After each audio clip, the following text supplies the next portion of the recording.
What happens when the owner of a 12-location warehouse chain puts on a hard hat, and no one knows they're watching?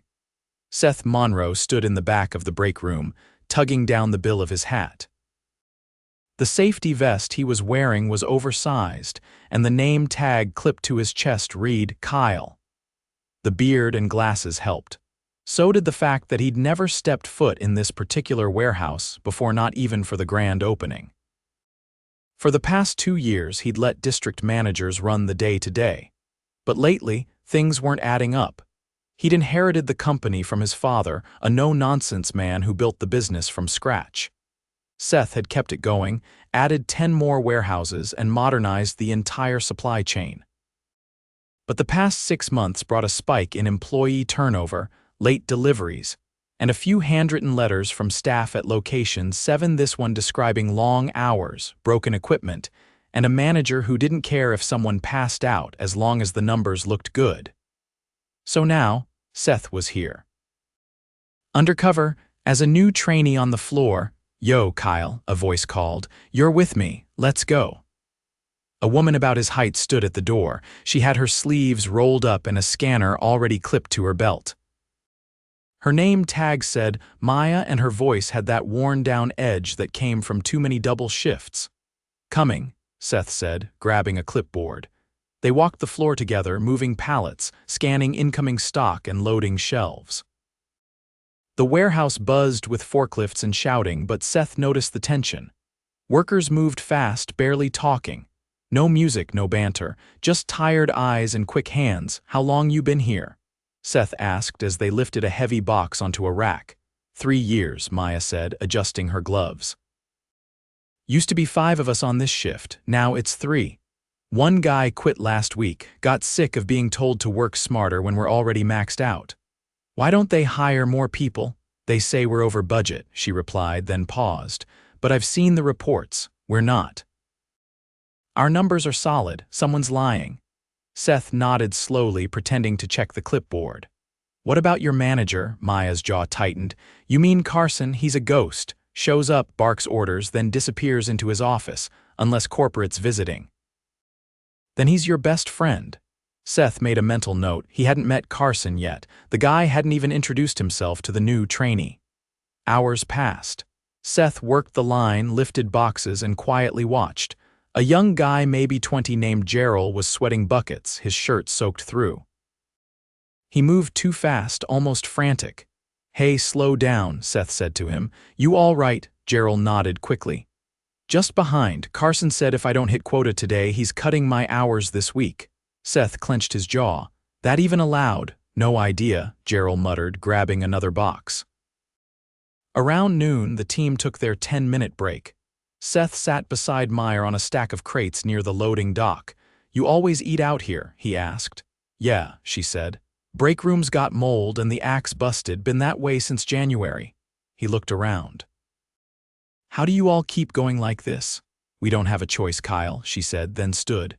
"Break's over." They went back to work. An hour later, the warehouse was hotter than ever. Fans weren't working. Seth wiped his forehead, about to suggest water when Gerald stumbled. "Hey," Maya shouted. Gerald dropped the box he was holding. Then he dropped to his knees, then flat on the floor. "Gerald?" Maya ran to him. Seth was right behind her. "Get water," Seth barked, kneeling. Gerald was breathing, but barely. His skin was pale and clammy. A crowd formed. Someone ran to grab a bottle. Another pulled out their phone to call for help. "What the hell is going on?" A sharp voice cut through the noise. A man in a tucked-in polo and spotless boots strode over Carson. "What's the problem here?" He collapsed, Maya snapped. "Heat exhaustion or worse." Carson looked annoyed. "Why wasn't he taking his break?" "He was scared of you cutting his hours." Maya shouted. Seth stood, his heart pounded. "This kid could have died." Carson rolled his eyes. "Everyone's being dramatic. He'll be fine. Let's clear the area." "You're not a medic," Seth shot back. "And if anyone else collapses, you'll be explaining this to more than just your district manager." "Who the hell do you think you are?" Seth looked him dead in the eye. "I'm someone who's going to make sure this doesn't get swept under the rug." Paramedics arrived minutes later. Gerald was conscious but weak. They rolled him out on a stretcher and everyone watched in silence. Seth turned to Maya. "Is this normal?" She nodded once. "This place breaks people." Seth felt a knot tighten in his gut. He looked back at Carson, who had the nerve to shrug and turn away. That was the moment. Seth knew he couldn't stay quiet much longer. The warehouse floor returned to motion after the ambulance left, but the rhythm was off. Nobody said much. Gerald's empty station sat untouched, the box he dropped still on its side. Seth stood near it, watching Carson return to his office without a word to anyone. Maya leaned against a column, arms folded. "You saw that, right? He didn't even ask if Gerald was okay." Seth kept his voice low. "Do people usually collapse here?" She hesitated. "I've seen people quit mid-shift." "Cry in the bathroom, but that was new." Seth nodded once. "I want to meet more of the team, quietly. Can you help?" Maya didn't ask why. She just jerked her head toward the far end of the warehouse. "Come on, break's over in an hour." "You've got time." They passed rows of stacked pallets and a jammed conveyor belt buzzing with an uneven rhythm. No one had fixed it yet. At the far end, past the loading docks, a small group was reorganizing freight that had been labeled wrong. "Hey," Maya called. "This is Kyle." "New hire." A tall man with a shaved head and a steel wrist brace turned toward them. "Welcome to the madhouse." "Thanks," Seth said, then nodded at the brace. "That from here?" "Yeah," tore a tendon lifting a crate too wide for one person. Carson said I should have asked for help. "But there's nobody to ask." Seth crouched to help move a crate. "How long you been here?" "Since the merger." 4 years, it was different before." 2 others joined them. One woman, older, with streaks of gray in her ponytail, wiped her hands on her pants and offered a blunt assessment. "Difference one way to put it. Back then, we had 3 shifts a day and working equipment. Now we've got broken pallet jacks and promises."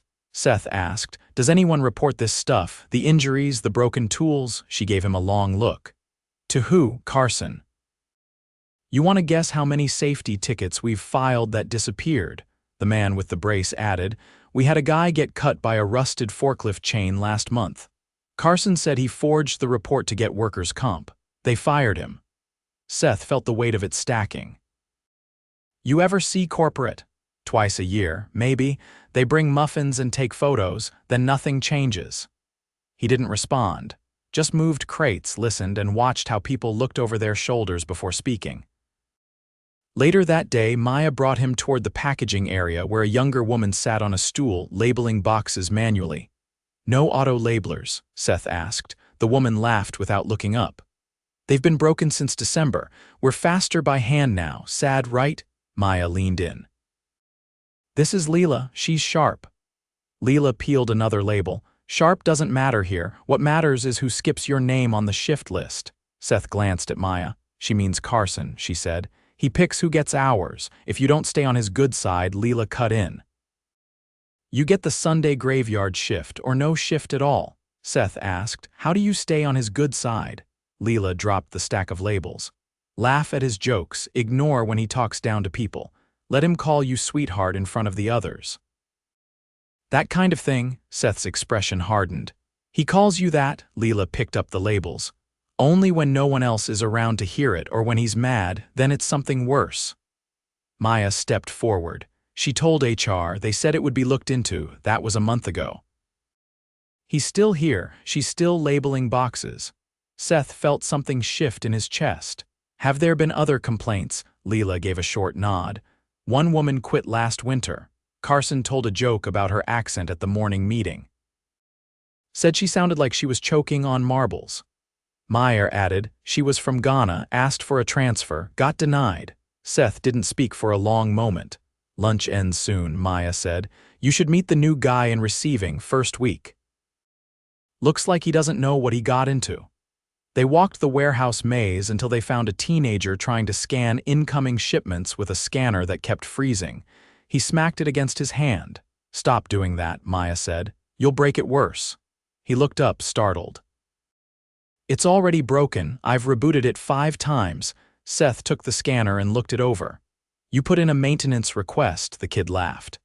"Carson told me to use my brain and make it work, whatever that means." Meyer asked, "You had orientation?" He looked confused. What's that? They just threw me on the floor. Seth handed the scanner back. What happens if you miss a scan? I get written up. Got one yesterday, said I was delaying workflow. Maya handed him a working scanner from a nearby cart. Use this. Don't tell anyone who gave it to you. After the shift ended, Seth stayed behind. He waited outside Carson's office until the door opened. Carson looked annoyed. You need something? Seth stepped inside and shut the door. I'm not Kyle, he said. My name is Seth Monroe. Carson blinked. Who? I own this company. Carson's mouth opened, but no sound came out. I'm the reason you have a job, and I've spent the last 2 days watching you ignore safety violations, harass employees, and create a culture driven by fear. Carson laughed nervously. Okay, look, if this is about that kid fainting, it's not what it looked like.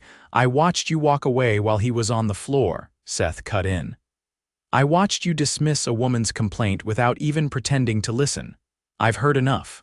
Carson's tone turned defensive. You think you understand this place after one shift? These workers bend the rules all the time. You start giving them leeway, they'll take advantage. No, Seth said. They're surviving despite you. You're done here. Turn in your badge now. Carson's face turned red. You can't just fire me like this. I can, and I just did. Security will escort you out. Seth stepped out of the office and called over the floor supervisor. Get someone to monitor Carson's exit, then gather the team. I'm addressing everyone in 20 minutes. The supervisor nodded and moved fast. Seth stood at the center of the warehouse, waiting as the crew trickled in, tired and curious. Maya stood off to the side with Leela and the others. The kid from receiving looked stunned to see him without the hat and vest. My name is Seth Monroe, he began. I own this company and I owe you an apology. Silence. I believed the reports I was getting. I thought things were running fine. They weren't. I saw it for myself today. And I need to make it right. He paced slowly, meeting their eyes one by one. Effective immediately, Carson is no longer with this company. Anyone who experienced harassment or retaliation, come forward. I'll make sure you're heard and protected. A few people looked at Leela. She stayed still. I've already called for a full safety audit. Every piece of equipment will be inspected. If it's broken, it gets replaced. No exceptions. An older man in the back folded his arms. What about staffing? We're hiring. Starting now. And until we're back to full strength, no one is expected to carry more than they can handle. If you're asked to do otherwise, you come to me directly. Another voice called out, what about the hours Carson cut? They're restored. I'll approve the payroll myself for the next 2 weeks. Seth looked around the warehouse.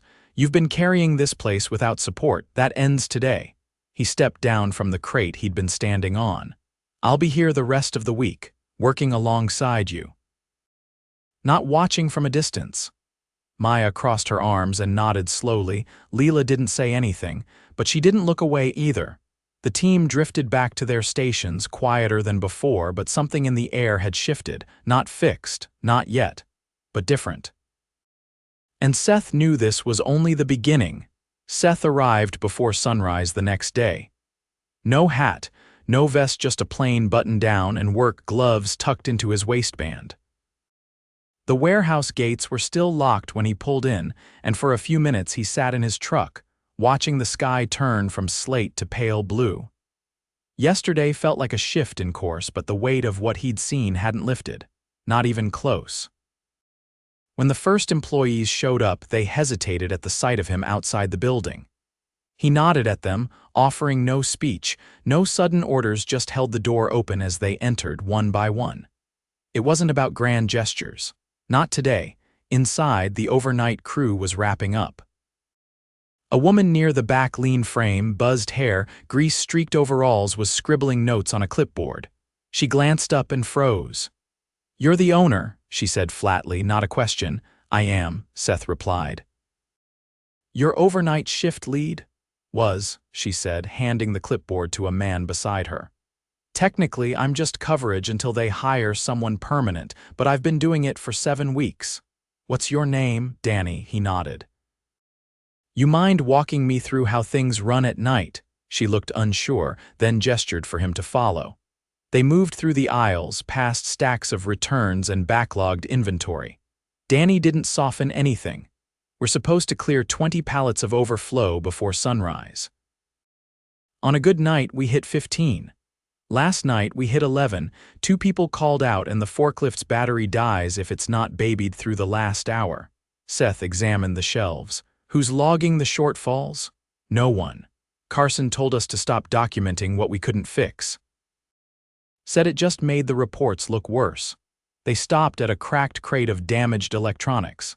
These came in last week, Danny said. We flagged them. They're still sitting here because no one from receiving has time to process the return. Seth crouched beside the crate. The seal was broken. He peeled back the plastic. Inside, the items were packed with crushed cardboard and bits of broken foam. Vendor error, could be, but no one followed up. After the last guy in receiving quit, it's been a guessing game. He stood. You're still doing this shift tomorrow, she shrugged. Until someone tells me not to, keep doing it. But send me your notes directly from now on. I want an honest record, not a filtered one. She gave a short nod, then turned back to her crew. By mid-morning, the warehouse was in full swing. Seth met with the regional HR rep who'd arrived from headquarters an hour earlier. They spoke in a small back office, the blinds drawn halfway. I've reviewed the files, she said, adjusting her blazer. There are no formal complaints listed under Carson's name. Because they were buried, Seth said. That ends now. I want every employee given a private opportunity to speak off the floor, no supervisors nearby, she hesitated. That's going to require coordination. Then coordinate it, quietly. And while you're at it, audit the files of every manager across all locations. I want to know if this is isolated or systemic. She nodded, scribbled notes, and made a call before leaving the room. Seth returned to the floor and found Maya near the inventory cages, sorting handheld scanners. Feels different in here, she said. It should, he replied. She handed him a device. Want to see something? He followed her to a locked supply room near the back wall. She unlocked the door with a keycard and flicked on the light. Inside were 4 brand new pallet jacks still wrapped in plastic. These were delivered last month, she said. Carson locked them in here, said we didn't need them yet. Seth stepped closer. The tags were intact. Why? Because budget increases trigger reviews. If we used them, it would have looked like he over-ordered. He didn't speak for a moment. Then, you've got clearance to distribute these. Immediately, she raised an eyebrow. You're not worried about the budget. I'm worried about people getting hurt because someone wanted to manipulate numbers. These get used today. She unwrapped one herself and wheeled it out onto the floor. Later that afternoon, Seth asked to see the break room again. He found Leela sitting at the edge of a table, her lunch untouched. She watched him approach but didn't stand.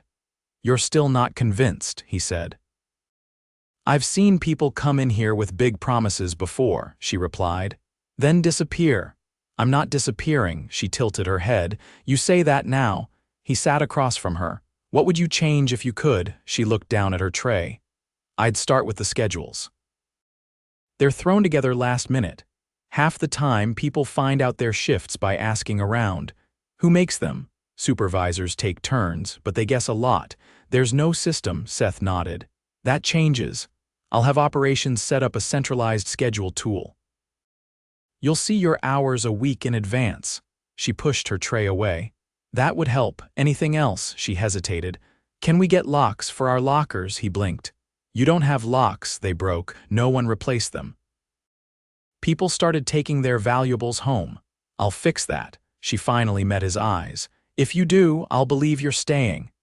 That night, Seth met with the maintenance contractor assigned to the building. They walked the perimeter, inspecting the loading dock gates and the ventilation system. Half the ceiling fans still sat idle. These units haven't had a full inspection in over a year, the contractor said. They're long overdue. Get me a quote to replace whatever can't be repaired, and prioritize airflow. It's unbearable in here by midday. The man nodded and began typing into his tablet. As they walked back toward the main floor, Seth spotted someone he hadn't seen before. A man in a branded polo and clean khakis standing near the central aisle looking lost. "You with a vendor?" Seth asked. "No, sir, I'm the new shift manager, just started today." Seth studied him. "Who brought you in?" "HR placed me here, said there was a vacancy after yesterday." Seth nodded slowly. "You have warehouse experience?" "Yes, sir, managed 2 locations in Fresno, 5 years total." "Good. Then you should know yelling's not a leadership style. You'll treat every person here with respect, you'll ask questions before making decisions, and you'll work the floor, not just watch it." The man straightened. "Understood. Good. Welcome to the team." As the day wound down, Seth returned to the main corridor where Danny was clocking out. She looked surprised to see him still there. "You don't sleep." "I try," he said. "But not when things are broken," she chuckled. "You'll be here tomorrow." "Every day this week. After that, I'll rotate through the other sites, quietly." She slung her bag over her shoulder. "You might want to bring steel toes next time, you blend in better." He smiled and nodded. "Noted." As she left, Meyer approached from the side hallway. "We had a forklift battery replaced this afternoon, first one in almost a year." "Good," Seth said. "One step at a time." She paused. "Think Gerald's coming back. He'll get paid leave while he recovers. After that, it's up to him. But if he does, he'll come back to a safer place." She gave a short nod. "That's all we ever wanted." Seth looked out over the floor where people were finishing up, wiping down equipment and gathering their things. It wasn't fixed, not yet. But the silence that had once filled the warehouse, the kind born of fear, was beginning to lift.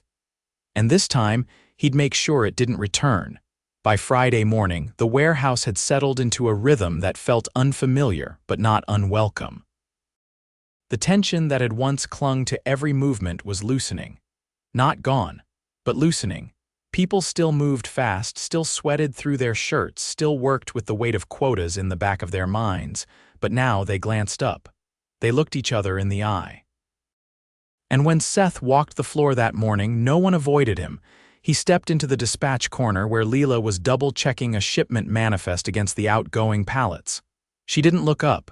"You're early," she said. "So are you," he replied. "I didn't sleep much," she said. "Was thinking about something." He waited. She slid the clipboard onto the table. "You're rebuilding this place, that's good, but what happens when you're not here anymore?" "I've been thinking about that too," he said. "I can't be in 12 places at once. But I can make sure the people running those places are the right ones, and protected." She turned and looked at him. "Protected how? By policy? By structure? By people who aren't afraid to report what's wrong even if it's uncomfortable? That means a full overhaul of management training.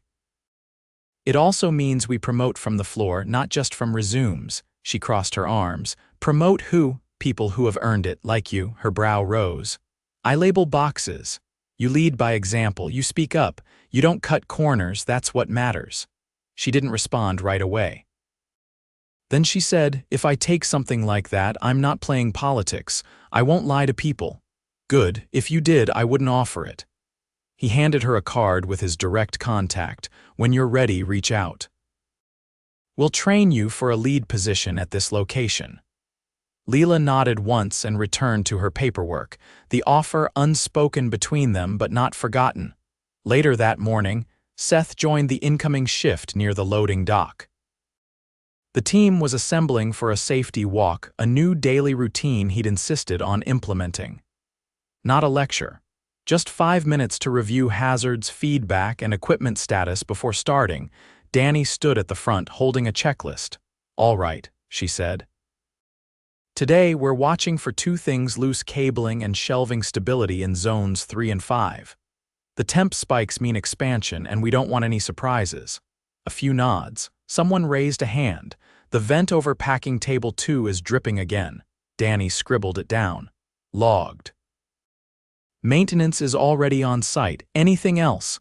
A younger guy pointed at a cracked floor tile near the conveyor. "Almost tripped on that yesterday." Seth stepped forward. "That's getting patched this afternoon. Good catch." No speeches, no applause, just work to do. After the safety check, Maya caught up with Seth near the break room door, wiping her hands on a towel. "Something's off," she said. What's wrong? She leaned in. New supervisor, the one who started Wednesday. Eric, she nodded. He's not doing the rounds.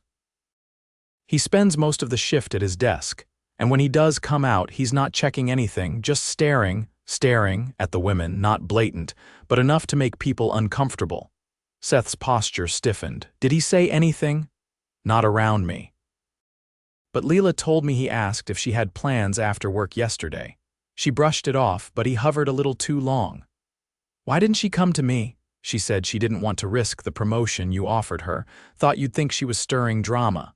Seth didn't hesitate. Where is he now? Office, second floor.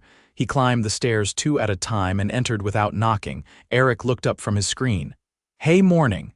I need to speak with you. Eric's smile faltered. Sure, what's up? You've been here 3 days, Seth said. In that time, you've failed to lead a single floor check, you've ignored 3 maintenance flags, and I've now received 2 reports of inappropriate behavior. Eric leaned back. Hold on, that's not stop talking. Seth's voice cut through like a blade. We have 0 tolerance for this. You're done here. You're firing me, based on what hearsay? Seth stepped closer. I've walked this floor every day this week. Everyone's working twice as hard as before, and you're sitting in here watching people like they're entertainment. You're lucky I don't report you to corporate HR myself. Eric stood, trying to recover ground. Look, maybe I came on strong, but that's not grounds for. Seth opened the door. Security's already been notified. You'll be escorted off the premises. Don't speak to anyone on the way out. Eric didn't argue again. He just grabbed his things and left, the office door clicking shut behind him. Back downstairs, Seth found Leela near the labeling station. He's gone, he said. You never have to see him again. She didn't ask how. She just nodded. At midday, a tall man in his 50s walked in through the main doors wearing a faded uniform shirt and carrying a travel mug. He looked around like he was trying to recognize the place.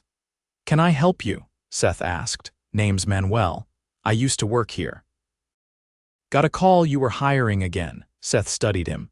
When did you leave? About a year ago. Had to walk out after they cut my hours without warning. Carson told me I wasn't efficient enough.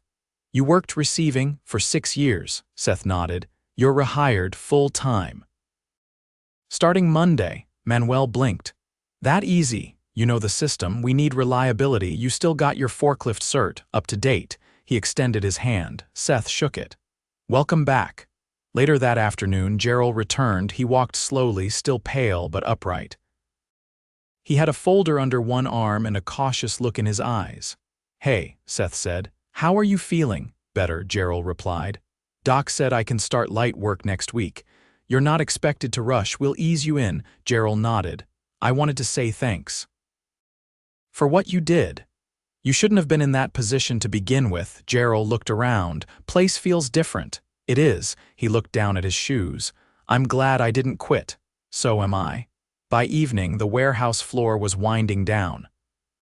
People were still moving, still lifting, still working hard. But they were doing it with dignity. Seth stood near the exit doors, watching them leave in groups, some chatting, some silent, but all upright. No one rushed out to escape. No one kept their head down out of fear. Maya passed by, adjusting her bag. You sticking around tomorrow? She asked. No, Seth said. Heading to location 4, they've got issues too, she nodded once. They're lucky. Not luck, he replied. Just overdue attention. She hesitated. You think this place will hold? He looked around. It'll take time and the right people in the right places, but yes, it'll hold. As the last of the crew filtered out, Seth walked to his truck. He didn't feel triumphant. He felt responsible and clear. He hadn't just gone undercover to expose problems. He'd gone to see if the company still had a soul. It did, and now it had a future.